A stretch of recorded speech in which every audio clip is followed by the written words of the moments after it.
Plus de 84 milliards de francs CFA, c'est la somme disponible sur le compte du projet Assurance pour le renforcement du capital humain pour la prise en charge des bénéficiaires.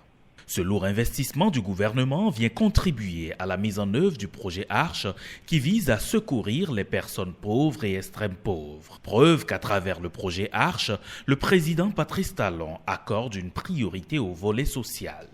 Il constitue une offre d'un paquet intégré de 4 services de protection sociale, à savoir l'assurance maladie, la formation professionnelle, le crédit et l'assurance retraite, orientés principalement vers les acteurs du secteur informel, que sont les acteurs du secteur de l'agriculture, du transport, de l'artisanat, qui sont traditionnellement exclus des mécanismes formels de protection sociale qui ont existé dans notre pays.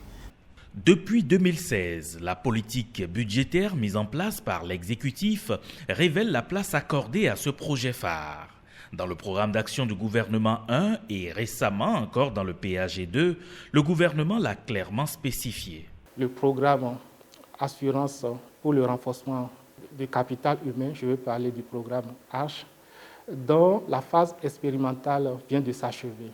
Cette phase a impacté, si j'ai bonne mémoire, 285 000 Béninois classés dans la catégorie des pauvres extrêmes et nous allons assister à partir de la gestion 2022 avec le recrutement de l'opérateur qui va exécuter le programme, à l'extension de ce programme à toutes les communes.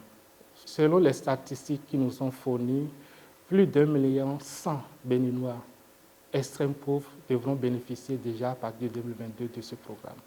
C'est donc une grande révolution pour le Bénin. Une prise en charge totale des personnes pauvres et extrêmes pauvres constitue une avancée certaine. Les statistiques traduisent l'importance du projet. Nous avons 21 communes du Bénin qui ont été enrôlées dans le processus de l'assurance maladie. Les bénéficiaires pauvres extrêmes pris en charge dans ces communes ont obtenu leur carte pour accéder aux soins dans les centres de santé. Pour nous aujourd'hui, ces personnes sont considérées comme les privilégiés du gouvernement du président Patrice Talon. Mais parallèlement, nous avons travaillé sur le volet formation des acteurs du secteur informel, les artisans. Ils ont bénéficié d'un plan de formation. Plus de crainte donc désormais pour les populations béninoises. Les services du projet Arche garantissent un traitement gratuit aux citoyens dans les centres de santé. La possession d'une carte nationale d'identité biométrique est le sésame pour accéder aux services de Arche. J'invite les uns et les autres à se faire donc enrôler dans la base du RAVIP afin de pouvoir bénéficier des services du projet Arche. Les citoyens béninois en situation de pauvreté ou d'extrême pauvreté qui ne se sont pas encore fait enrôler ont une nouvelle chance. Depuis le 16 février dernier, des équipes de jeunes ont été déployées sur le terrain en vue de recueillir et de traiter les informations des populations cibles.